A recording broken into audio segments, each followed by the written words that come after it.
अस्सलाम वालेकुम डॉक्टर साहब। मौसम बेहतर होते ही आउटडोर सरगर्मियाँ बढ़ती जा रही हैं और वर्कआउट्स भी बढ़ रहे हैं। एक स्पोर्ट्स पर्सन की हैसियत से रहनुमाई करें कि स्पोर्ट्स आउटफिट किस तरह का होना चाहिए। किसी भी आउटफिट के लिए जनरल प्रिंसिपल तो ये है कि आपका लिबास इलाक़ाई और सकाफ़ती मुताबिकत रखता हो, जो बहुत अहम बात है। बाकी जो कुछ भी आपके पास अवेलेबल है, जो भी टी शर्ट्स हैं, बस उनको पहनकर एक दफ़ा निकल पड़िए, वर्कआउट स्टार्ट कीजिए, एक्सरसाइज स्टार्ट कर लीजिए और उसको अपनी ज़िंदगी का रूटीन का हिस्सा बनाइए।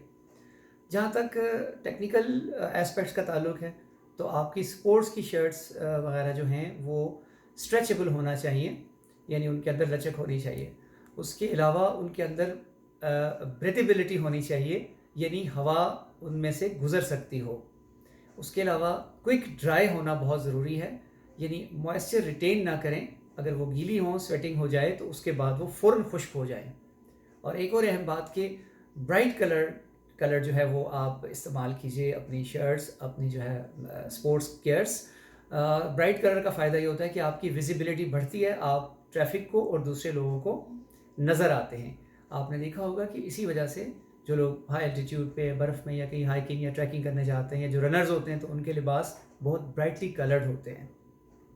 इस सिलसिले में जो कंपोजिशन है आपके स्पोर्ट्स गियर्स की, उसमें लाइक्रा, पॉलीएस्टर, नायलन और स्पेंडिक्स वगैरह जो है, ये उसकी कंपोजिशन होनी चाहिए, जो कि आर्टिफिशियल या सिंथेटिक फाइबर कहलाता है। कोशिश कीजिए कि कॉटन फाइबर इस्तेमाल ना करें, सिल्क ना इस्तेमाल करें।